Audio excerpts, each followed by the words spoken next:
Assalamualaikum warahmatullahi wabarakatuh.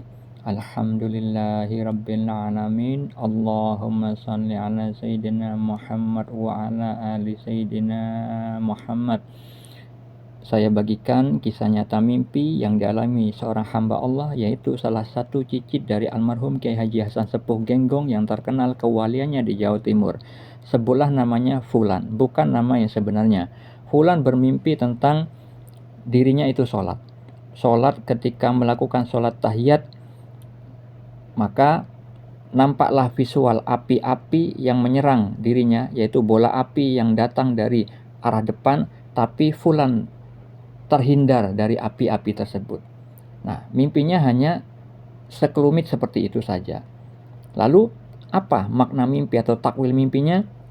Perlu diketahui saudara-saudariku, mimpi adalah bagian dari syariat Islam. Banyak dalil yang menerangkan tentang mimpi dan ilmu takwil mimpi. Jadi bukan hanya sebagai bunga tidur seperti yang orang-orang awam itu percayai. Justru lebih dari itu. Karena apa? Di dalam Sahih Muslim, Nabi Muhammad SAW membagi mimpi menjadi 3. Mimpi kabar gembira, mimpi yang baik, mimpi yang benar, itu datangnya dari Allah Subhanahu wa Ta'ala sebagai petunjuk kepada manusia yang dikehendaki. Dan juga yang kedua, mimpi yang menyedihkan dari setan, tidak perlu dicari takwilnya karena tidak bermanfaat dan tidak perlu diceritakan, karena hal itu hanya tujuannya menggoda manusia supaya was-was, merasa takut di dalam menjalani kehidupannya. Mimpi yang ketiga yaitu mimpi yang terjadi ketika sering memikirkan sesuatu. Mimpi yang terjadi karena pikiran di saat terjaga. Ketika belum tidur, manusia sering memikirkan sesuatu, entah itu yang disukai atau yang tidak disukai, akhirnya terbawa di dalam mimpi. Mimpi yang jenis ketiga ini juga tidak perlu dicari takwilnya, tidak perlu dicari maknanya karena tidak bermanfaat di dalam kehidupan. Yang perlu dicari takwilnya adalah mimpi petunjuk dari Allah, kabar gembira seperti halnya yang saya ceritakan barusan ini, yaitu mengandung petunjuk bahwa makna dari mimpi yang dialami Fulan itu adalah tentang sholat. Jadi fungsi dari sholat seperti yang Allah firmankan di dalam surat Al-Ankabut ayat 45. Allah Ta'ala berfirman, bacalah kitab Al-Quran yang telah diwahyukan kepadamu Muhammad dan laksanakanlah sholat. Sesungguhnya sholat itu mencegah dari perbuatan keji dan mungkar. Dan ketahuilah mengingat Allah, yaitu sholat, itu lebih besar keutamaannya dari ibadah yang lain. Allah mengetahui apa yang kamu kerjakan.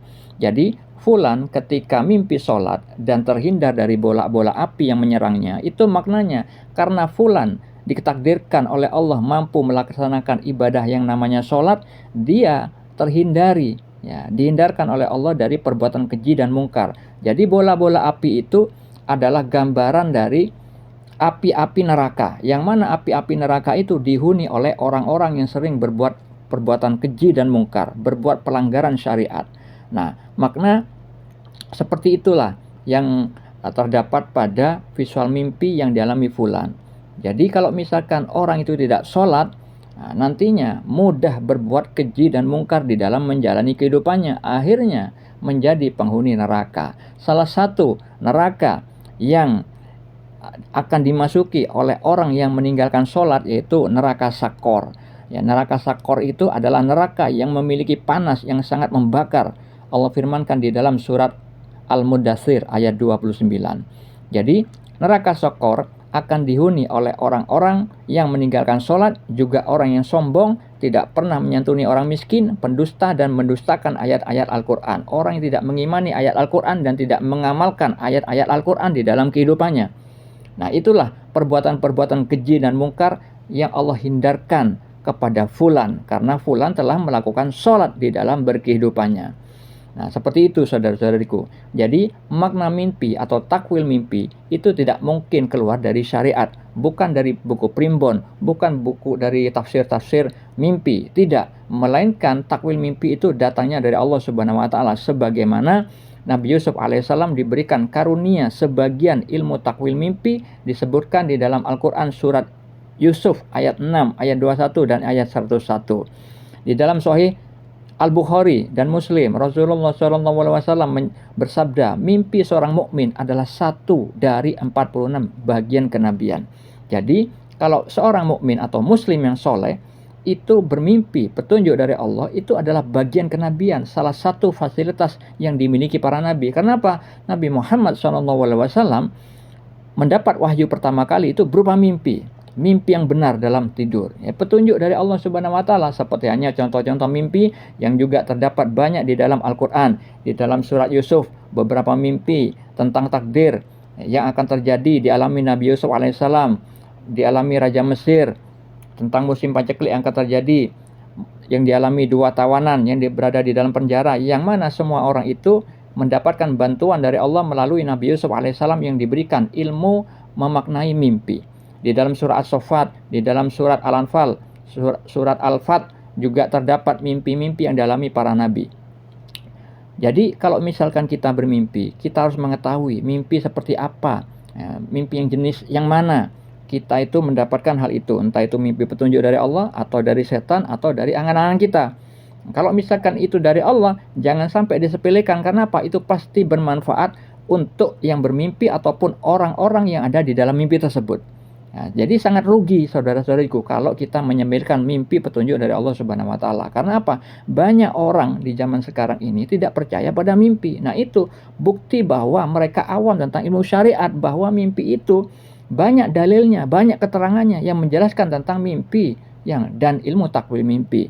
Di dalam Al-Qur'an, di dalam As-Sunnah, kitab Sahih Bukhari dan Muslim, dan juga di kitab-kitabnya para wali Allah. Karena para wali-wali Allah juga orang yang seringkali mendapatkan mimpi petunjuk dari Allah Subhanahu wa taala, seperti hanya Sultanul Aulia Syekh Abdul Qadir Al-Jilani, mimpi tentang salah satu jenis ilmu makrifat. Itu diberikan pengajaran oleh Allah Subhanahu wa taala. Begitu juga Nabi Muhammad SAW mendapatkan pengajaran tentang ilmu syariat disabdakan di dalam hadis riwayat Al-Bukhari. Beliau mendapatkan pengajaran dari Allah Subhanahu wa taala tentang adab mendahulukan orang yang lebih tua daripadanya muda. Beliau juga mendapat petunjuk melalui mimpi tentang keadaan spiritual Umar bin Al-Khattab radhiyallahu anhu. Begitu juga beliau mendapatkan petunjuk bahwa Nabi Muhammad SAW mendapatkan ilmu tentang keislaman, tentang ketuhanan. Beliau bermimpi minum air susu. Jadi seperti itu saudara-saudariku. Begitu pentingnya kita mengetahui ilmu syariat supaya mengetahui mana hak, mana batil, mana kebenarannya hakiki, mana yang sesat, mana yang salah. Jadi kalau kita mengikuti kebanyakan orang di muka bumi ini, niscaya mereka akan menyesatkanmu dari jalan Allah. Karena yang mereka ikuti hanya persangan belaka dan mereka membuat kebohongan. Itu yang Allah firmankan di dalam surat Al-An'am ayat 116 tentang kebanyakan orang di muka bumi ini. Jadi jangan mudah ikut-ikutan kepada orang-orang kebanyakan yang mereka kebanyakan itu awam, itu menurut sudut pandang Allah. Semoga hal ini bermanfaat. Assalamualaikum warahmatullahi wabarakatuh.